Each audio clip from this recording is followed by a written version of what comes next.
নমস্কার বন্ধুরা, ভালো আছেন তো? আর শনিবার সকালবেলায় সামনে সরস্বতী পুজো।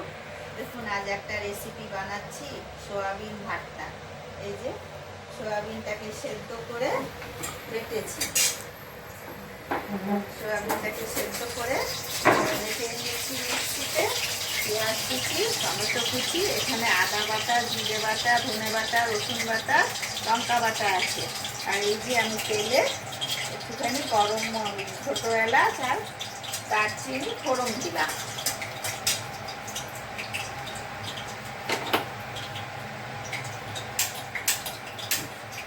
দারচিনি ফোড়ন দিলাম দিয়ে এবার এই পেঁয়াজটাকে ভাজবো।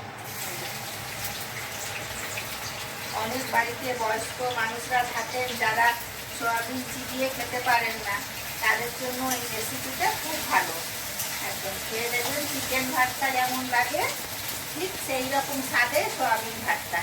একদম মনে হবে না যে আপনি সয়াবিন খাচ্ছেন কি চিকেন খাচ্ছেন।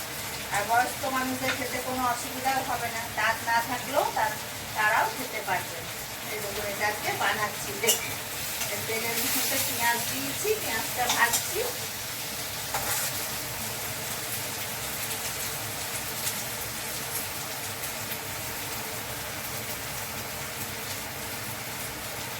আপনারা সবাই বোধহয় খুব সরস্বতী পুজোর জোর করছেন, কাল পড়ছে দুদিন সরস্বতী পুজো। তারপরে আপনাদের বাসি খাবার আছে কিনা জানি না, আমাদের সিজানো আছে, সেটাও হবে। পরশু রান্না করবো সিজানো।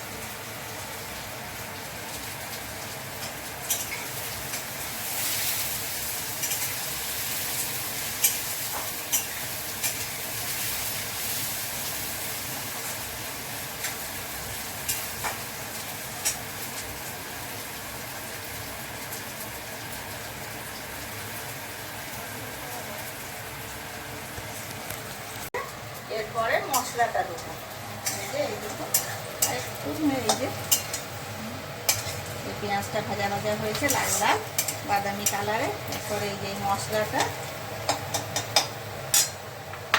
দেবো। তার আগে টমেটোটা দিয়ে দেবো, টমেটো কুচিটা দিলাম।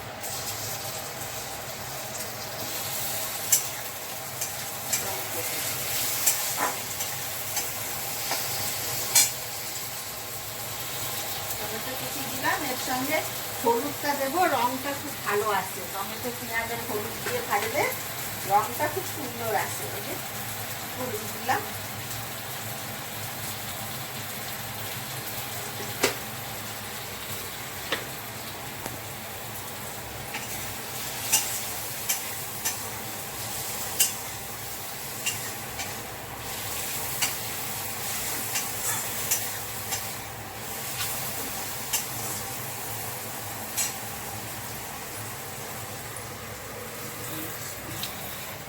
এরপরে আমি নুনটা দিয়ে দেবো, কারণ তখন যদি পরে লাস্টে নুনটা দিতে ভুলে যায়।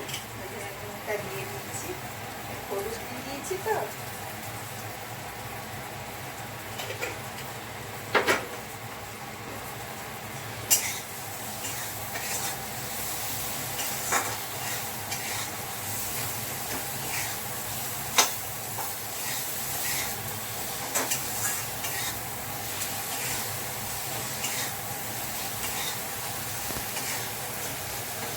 পেঁয়াজ হলুদ আর টমেটো দিয়ে ভাজা হয়ে গেছে, দেখছেন? পেঁয়াজ হলুদ টমেটো দিয়ে ভাজলাম। এরপরে এই মশলাটা, যে আদা বাটা, জিরে বাটা, ধনে বাটা, রসুন বাটা আর লঙ্কা বাটা, এটা দিয়ে দিলাম।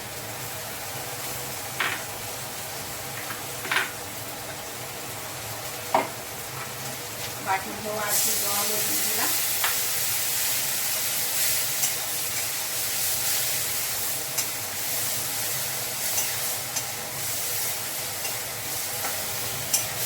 একটু ভাজা মশলাটা যখন ভাজা ভাজা হবে একটুখানি, তখন ওই সোয়াবিনটাকে দিয়ে ওর সঙ্গে ভালো করে নেড়ে চেড়ে ভাজবো। মশলাটা ভাজা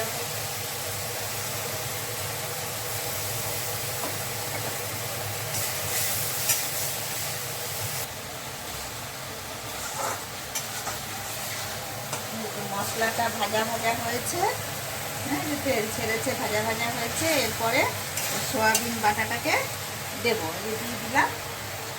দিয়ে খুব ভালো করে নাড়তে হবে,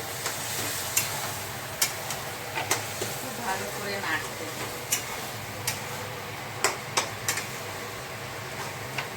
একদম চিকেন ভর্তার মতনই খেতে লাগবে, সোয়াবিন ভর্তা মনেই হবে না। আর সব থেকে যেটা ভালো ভালো হয়, ভালো লাগে, যাদের দাঁত নেই তারা ওটা খুব সুন্দরভাবে খেতে পারবে। এরকম যারা পেঁয়াজ রসুন খান না তারা নিরামিষও করতে পারে, আদা জিরে ধনে বাটা দিয়ে দিয়ে।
হয়ে গেছে না? দেখুন বন্ধুরা, হয়ে গেছে। এই দেখুন, বুঝছেন? এই দেখুন, এবার এটা হয়ে গেছে ভাজা ভাজা। এবার এতে একটু গরম মশলা বাটা দেবো। এবার এই যে বাটিতে বেটে রেখেছি গরম মশলা, ছোট এলাচ আর দারচিনি, এটা এবার এতে দিয়ে দিলাম।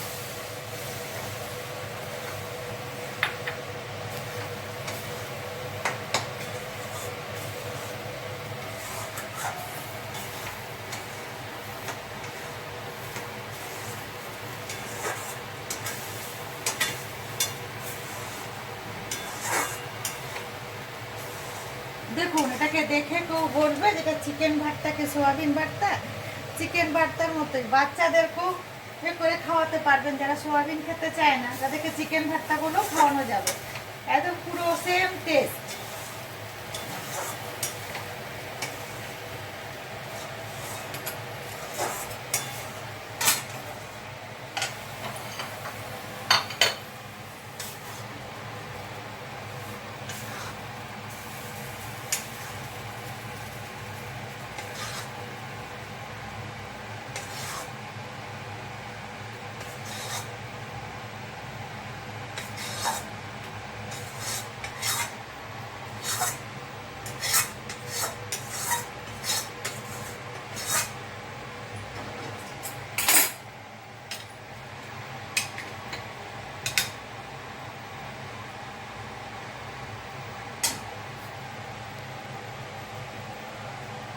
দেখুন, এবার দেখে আপনারাই বলুন এটা কি হতে পারে, চিকেন ভর্তা কি সয়াবিন ভর্তা। টেবিলের মধ্যে রাখলে ফার্স্টে এক নজর লোকে চিকেন ভর্তাই বলবে। এবার এটা আপনারা খেয়ে দেখুন, খেয়ে বলুন কেমন হয়েছে। আমি তো বলবো খুবই ভালো, আর খুবই খেতে ভালো লাগে। আপনারাও বানিয়ে খান, আর আমার এই ভিডিওটিকে লাইক করুন, সাবস্ক্রাইব করুন, যাতে আমি আরও নতুন নতুন রেসিপি এইভাবে নিয়ে এগিয়ে যেতে পারি। ভালো থাকুন, সুস্থ থাকুন, নমস্কার।